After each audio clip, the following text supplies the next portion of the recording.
Untuk mendukung channel ini terus berkembang, jangan lupa like dan subscribe karena subscribe itu gratis.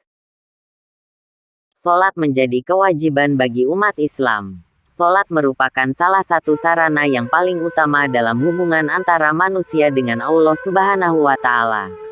Apalagi sholat merupakan hal pertama yang akan dihisab di akhirat nanti.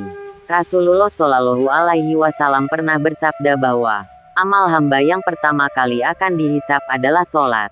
Jika sholatnya baik, dia sukses dan berhasil. Dan jika sholatnya rusak, dia sangatlah merugi. Hadis riwayat Tirmizi. Kita selalu ingin berupaya agar sholat kita sempurna. Namun kadang tanpa disadari kita melakukan kesalahan saat menjalankannya.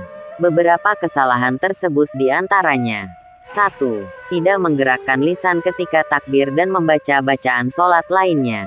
Di antara kesalahan yang sering terjadi dalam sholat adalah tidak menggerakkan lidah ketika takbir dan membaca ayat Al-Quran dan zikir-zikir sholat lainnya. Biasanya seseorang hanya cukup membacanya dalam hati sehingga seakan-akan sholat hanya merupakan gerakan tanpa bacaan dan zikir di dalamnya. Menurut mayoritas ulama, disyaratkan bagi orang yang membaca bacaan dalam sholat agar ia sendiri mendengar apa yang dibaca. Menurut pengikut Imam Maliki, cukup menggerakkan lisan ketika membaca.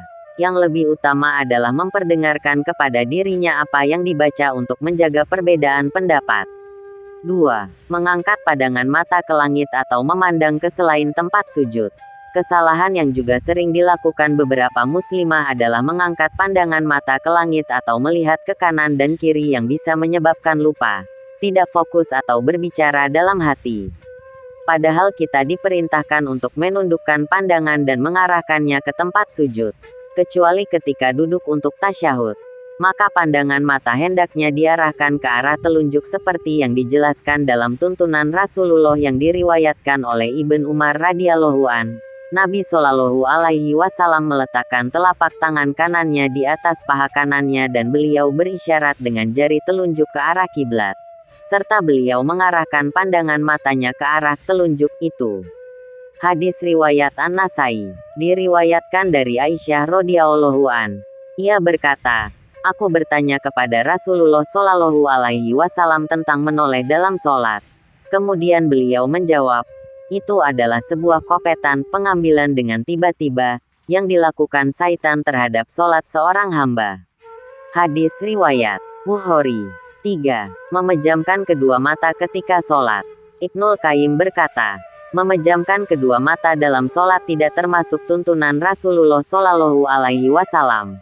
Hal ini didasarkan pada kenyataan bahwa Nabi Shallallahu Alaihi Wasallam tidak melepaskan pandangannya pada jari telunjuknya ketika tasyahud. Ibn Abbas pernah meriwayatkan sebuah hadis dari Rasulullah Shallallahu Alaihi Wasallam.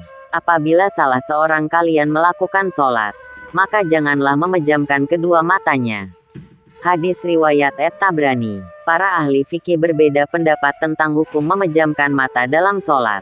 Sejumlah ulama menilainya sebagai hal mubah dan tidak makruh karena terkadang memejamkan mata dapat membantu tercapainya kehusyukan yang merupakan ruh dan inti sholat.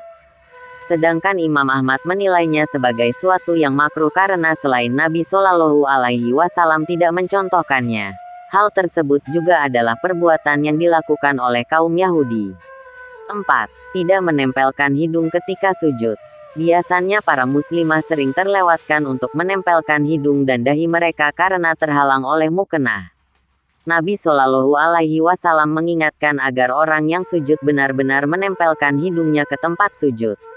Beliau Shallallahu Alaihi Wasallam bersabda, Allah tidak menerima sholat bagi orang yang tidak menempelkan hidungnya ke tanah sebagaimana dia menempelkan dahinya ke tanah.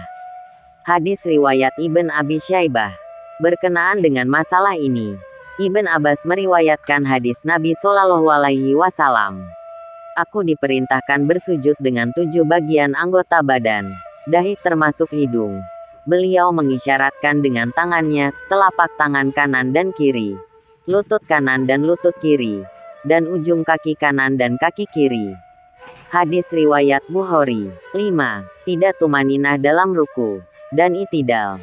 Yang dimaksud tumaninah adalah posisi tubuh tenang ketika melakukan gerakan rukun sholat. Ukuran tenangnya adalah ketika mencukupi untuk membaca 1 kali doa dalam rukun tersebut. Misalnya tumaninah dalam ruku, artinya posisi tubuh tenang setelah ruku, sempurna. Dan kemudian baru membaca doa ruku, sampai selesai. Sering kita saksikan beberapa muslimah melakukan ruku, maupun sujud terlalu cepat sehingga tidak sempat tumaninah. Sebelum menyelesaikan bacaan ruku, misalnya, beberapa orang sudah bangkit dari ruku, tanpa ada ketenangan di dalamnya.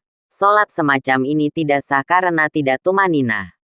Seperti dalam hadis riwayat Zaid ibn Wahab. Ia berkata, Hudzaifah pernah melihat seorang laki-laki yang sholat namun tidak menyempurnakan ruku dan sujudnya. Maka Rasulullah berkata, kamu belum sholat. Jika kamu mati, maka engkau tidak berada di atas fitrah agama yang Allah mengutus Muhammad untuk mengembannya. Hadis riwayat Bukhari. Hadis ini menunjukkan bahwa tumaninah merupakan rukun sholat. Barang siapa meninggalkannya, berarti tidak melaksanakan apa yang diperintahkan kepadanya. Wallahu a'lam bishawab.